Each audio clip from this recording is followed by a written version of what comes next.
पिछले एपिसोड में हमने देखा था कि चैन उस छोटे लड़के के साथ अपना सेक्ट छोड़कर सेंट्रल सेक्ट के लिए निकल जाता है ताकि वहां पर जाकर उस डिसाइपल के ग्रैंडफादर से बच सके, क्योंकि उस डिसाइपल का ग्रैंडफादर जैसे ही उसे मालूम पड़ेगा वो तुरंत यहाँ पर आकर इस सेक्ट में अटैक करना शुरू कर देगा, जिस वजह से चैन की जान खतरे में भी आ सकती है। इसलिए वो उस छोटे लड़के के साथ इस सेक्ट से निकल गया होता है। लेकिन जैसे वो थोड़ी दूर आता है उसका रास्ता तीन चोर लोग रोक लेते हैं, जो उससे मारपीट करके उसका पैसा छीनने की कोशिश करते हैं। लेकिन तब चैन भी उनसे फाइट करना शुरू कर देता है, जिसके बाद यहाँ से ये एपिसोड शुरू होता है। तो इस एपिसोड की शुरुआत में हम उन्हीं तीन चोरों को देखते हैं जो अभी तक चैन के ऊपर अटैक किए जा रहे थे। लेकिन चैन भी उनका बहादुरी से मुकाबला कर रहा होता है, लेकिन कहीं ना कहीं वो तीनों चोर उसके ऊपर ज्यादा पावरफुल दिखाई दे रहे थे।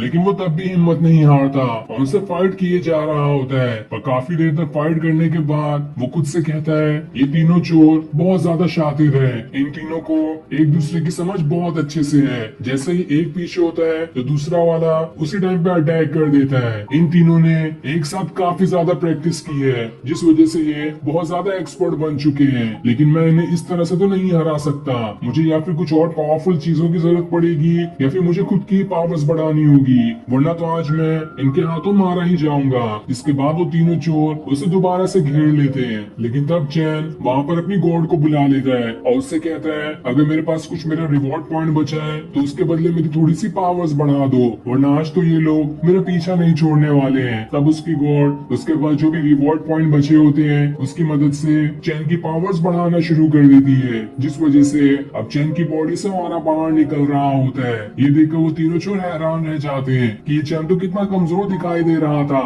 अचानक से इसकी बॉडी के अंदर से ऑरा कैसे बाहर निकलने लग गया। लेकिन तब भी वो हिम्मत नहीं हारते और दोबारा से चैन को तीनों तरफ से घेरना शुरू कर देते हैं, जिसके बाद वो उसके ऊपर फाइट करने वाले होते हैं। लेकिन इस बार चैन उनसे कहीं गुना ज्यादा फास्ट बनते हुए अपनी स्वॉर्ड और ड्रैगन के साथ उनके ऊपर अटैक करना शुरू कर देता है, जहाँ एक ही अटैक में वो तीनों चोर वहाँ से बहुत दूर जाकर गिर जाते हैं। वहीं वो बेवकूफ छोटा लड़का, उसे लग रहा था कि चैन इस फाइट में हार जाएगा, इसलिए उसने एक लकड़ी के ऊपर चैन का नाम भी लिख दिया होता है, ताकि मरने के बाद जब चैन दफन हो जाएगा तो उसके ऊपर उसके नाम वाली वो लकड़ी रख देगा।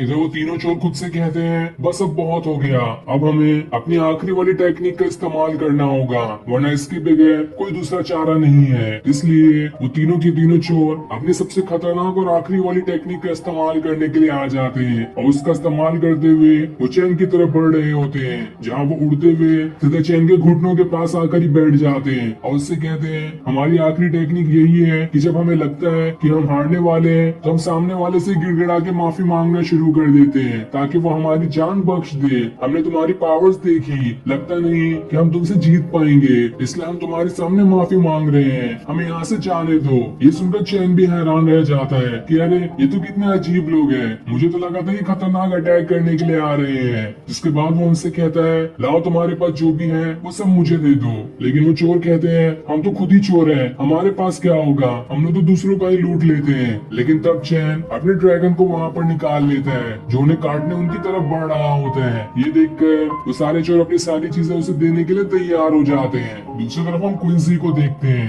जो चैन के सेक्ट में आ गया होता है और वहाँ पर आने के बाद वो सारी चीजों को तोड़ फोड़ करना शुरू कर देता है। लेकिन उसे पूरे सेक्ट में कोई भी दिखाई नहीं देता।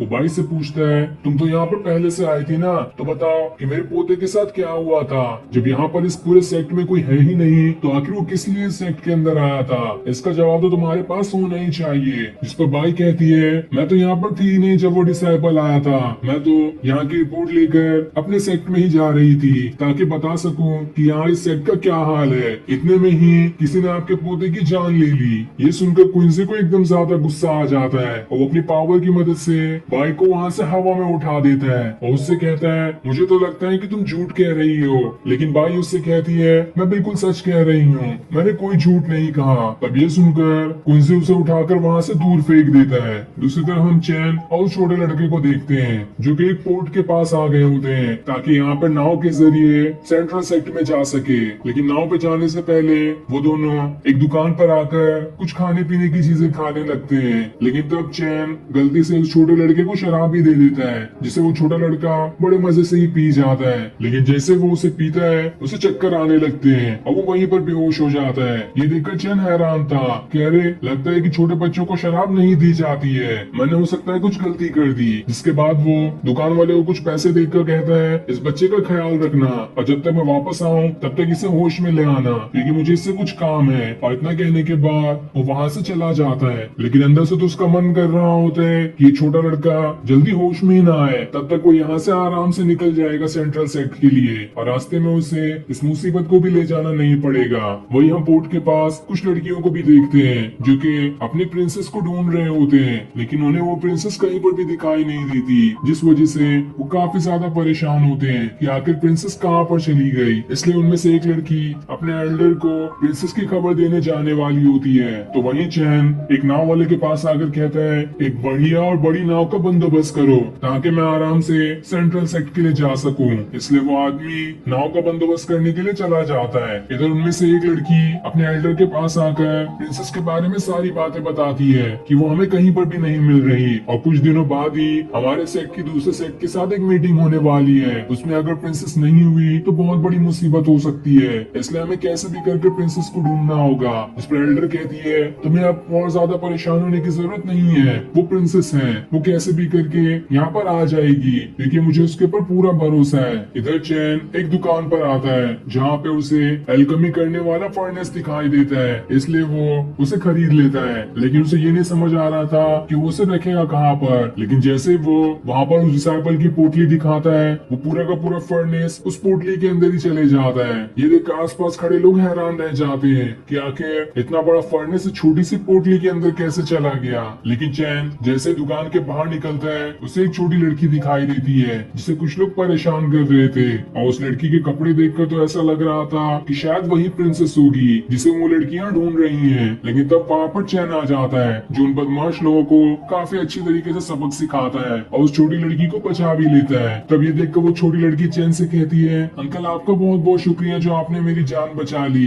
ये सुनकर चैन हैरान रह जाता है, अरे मैं कब से अंकल बन गया, जो ये बच्ची मुझे अंकल कह रही है। लेकिन तब भी वो उससे कुछ नहीं कहता और वहाँ से चला जाता है। जिसके बाद वो लड़की भी वहाँ से जाने लगती है। तब उसे देखकर चैन खुद से कहता है ये कितनी मासूम छोटी लड़की है, लेकिन अब भी ये अकेले ही जा रही है, कहीं ये वापस से कोई मुसीबत में ना पड़ जाए। तभी वहाँ पर वो छोटा लड़का भी भागते हुए आता है जो चैन से कहता है बॉस मुझे तो लगा था आप मुझे छोड़कर ही चले गए, लेकिन अच्छा हुआ कि मुझे जल्दी होश आ गया, अब तो मैं आपके साथ ही जाऊंगा। तब ये देखकर चैन उसे कुछ कपड़े देता है और उससे कहता है जाओ और नहा के इन कपड़ों को पहन लेना, लेकिन याद रखना नहाने के लिए समुद्र में मत गिर जाना वरना तो मैं भी तुम्हें बाहर नहीं निकाल पाऊंगा। जिसपे वो छोटा लड़का मान जाता है। इधर वो छोटी लड़की बाकी लड़कियों को ढूंढने के लिए उनके पास आती है, लेकिन उसे वहाँ पर कोई भी नहीं दिखाई देता।